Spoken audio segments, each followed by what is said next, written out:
Olá, estamos de volta aqui com o Jornal da Manhã, pela Jovem Pan em 100,7. A gente vai estar batendo papo no dia de hoje com o médico Dijairo Araújo, né? Ele que é médico com atuação em nutrologia e medicina esportiva. A gente vai estar tratando da temática, né? A resistência à insulina, né? Quando o corpo deixa de responder e a saúde começa a se desequilibrar. Bom dia, doutor Dijairo Araújo, seja muito bem-vindo aqui ao Jornal da Manhã. Bom dia, João, bom dia, Natália, bom dia a todos os ouvintes da Rádio Jovem Pan. É uma satisfação imensa estar aqui com vocês, conversando sobre essa temática de grande importância. Doutor Dijairo, explica inicialmente para a gente o que é insulina e depois resistência à insulina. Explica um pouquinho para a gente. A insulina, ela é um hormônio produzido pelo nosso pâncreas e ela atua facilitando a entrada de glicose no nosso sangue, facilitando a entrada do açúcar para que a célula consiga produzir energia e a gente possa executar nossas atividades normalmente do nosso corpo. Quando a gente tem um quadro de resistência insulínica, é como se o corpo deixasse de responder a essa insulina. Então, o pâncreas passa a produzir mais insulina, só que ele não tem ação efetiva para colocar essa glicose para ser consumida. O açúcar não é consumido. Então, aí a gente tem o aumento do açúcar no nosso sangue e isso a longo prazo pode levar a quadros de diabetes tipo 2. É isso que eu ia falar, doutor Dijairo. Quais as problemáticas, o que pode acarretar, por exemplo, essa questão da resistência insulínica no ser humano? Quais os malefícios?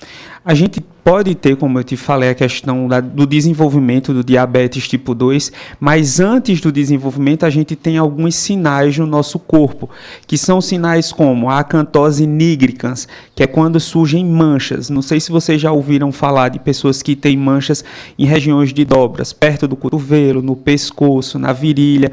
Isso já é um sinal que o nosso corpo dá de que existe esse quadro de resistência insulínica. A obesidade visceral, né, aquela pessoa que tem uma gordura no abdômen, a barriga ela é mais volumosa. Essas manchas todas, Jair, são manchas escurecidas? Como é que funciona? São manchas escurecidas. Muitas vezes eu já cheguei a ver na internet alguns influencers falando que essas manchas seriam resolvidas com a passagem de creme, mas na verdade não é uma mancha que vem de fora para dentro, é de dentro para fora.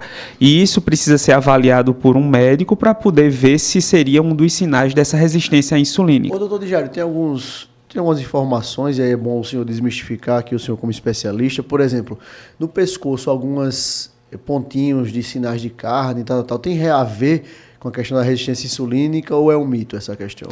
Esses pontinhos que nós podemos ter, eles são na maioria das vezes chamados de nevos e eles precisam ser avaliados por um especialista, o dermatologista, para ver se são apenas sinais ou pontinhos ou se tem algum componente de malignidade, como por exemplo de câncer de pele. Aí a gente já entra em outro ponto a ser tocado. Mas essas manchas que são associadas à resistência insulínica, elas já são manchas maiores, é como se fosse um escurecimento dessa região da pele e que a gente pode passar creme, fazer o que for e elas não somem, porque o problema ele está dentro do seu corpo e não fora. Doutor Dijairo, essa resistência insulínica que posteriormente leva à questão da diabetes tipo 2, ela é tratada de que forma e só uma dieta resolve, a questão medicamentosa? Quais são os paliativos e os tratamentos de fato? Excelente pergunta, João. O tratamento da resistência insulínica, ele nada mais é do que o início com uma mudança de estilo de vida, a prática de atividades físicas, uma alimentação balanceada, diminuir açúcares refinados e alimentos ultraprocessados. Existem casos que a gente precisa entrar com medicações, mas precisa ter uma avaliação individualizada. Mas como eu te falei, a resistência insulínica ela é um sinal, é o início de que um problema está chegando. Então, a maioria das ações, elas são voltadas para essa mudança de estilo de vida, alimentação, e você conseguir resolver da maneira mais simples, para que caso não tenha resposta, aí sim a gente precisa entrar com alguma medicação. Existe remissão da doença? Remissão pode existir sim, porque é um quadro que você já tem uma predisposição. Então, se você meio que vacilar e retornar aos seus hábitos anteriores, você pode sim ter um retorno desse quadro de resistência insulínica e aí desenvolver um quadro permanente, como por exemplo diabetes tipo 2, e aí a gente já chega em outro ponto, que é o que a gente chama de síndrome metabólica, quando a gente tem associado diabetes tipo 2, hipertensão arterial, gordura no sangue, e no final disso tudo a gente tem os problemas mais graves, que são infarto, AVC, que aí já são problemas bem mais sérios. Então perceba que essa temática a gente está partindo de um ponto de início dos sintomas, que pode ser resolvido da maneira mais simples.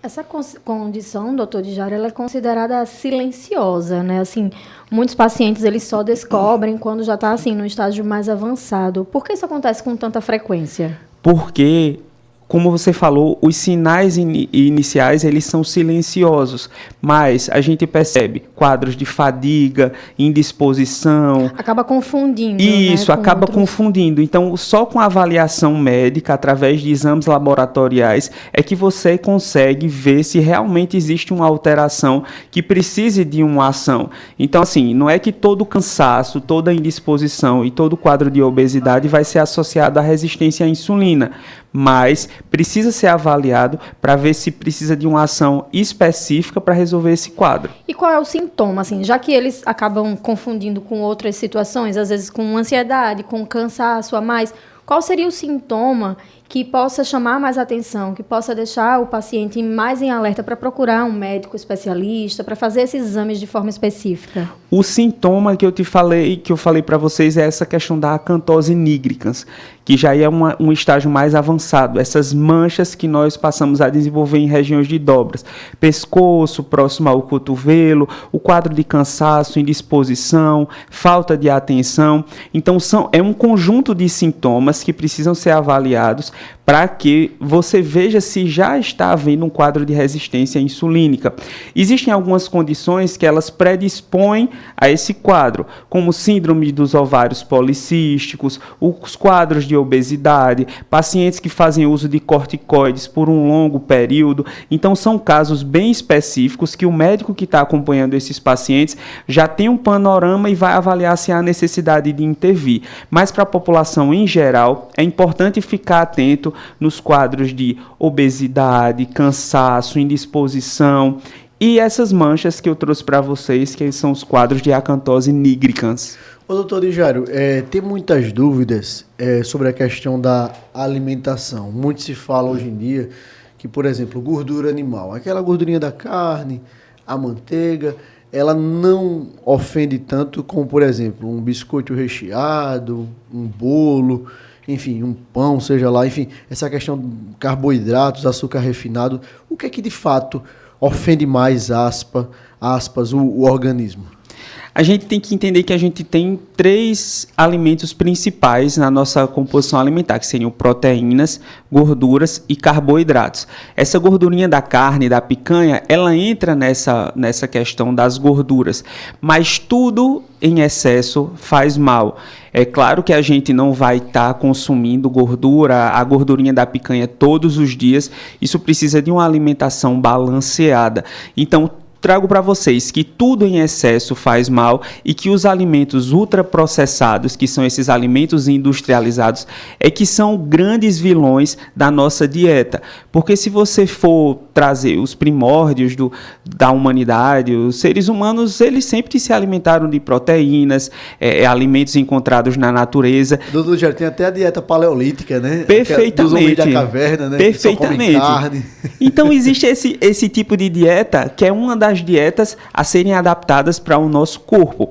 Mas é importante trazer para você que tem pessoas que não se adaptam em uma dieta paleolítica ou uma dieta mediterrânea. Então, assim, você tem que entender qual é o melhor tipo de dieta, de alimentação que se adequa a seu estilo de vida, para você poder seguir e ver da maneira que o seu corpo responde. Então, todo excesso, ele faz mal. A partir do momento que você faz o consumo de alimentos ultraprocessados, aquela gordurinha da picanha, todos os dias, ingesta de álcool, açúcares, fast foods, então você tem que entender que aquilo não vai fazer bem para o seu corpo. Então, a partir do momento que você entende que uma dieta funcional é o mais importante, você se alimentar com alimentação balanceada e uma dieta da maneira correta que se adeque às suas necessidades e aos problemas que você possa vir a ter, isso é o mais importante.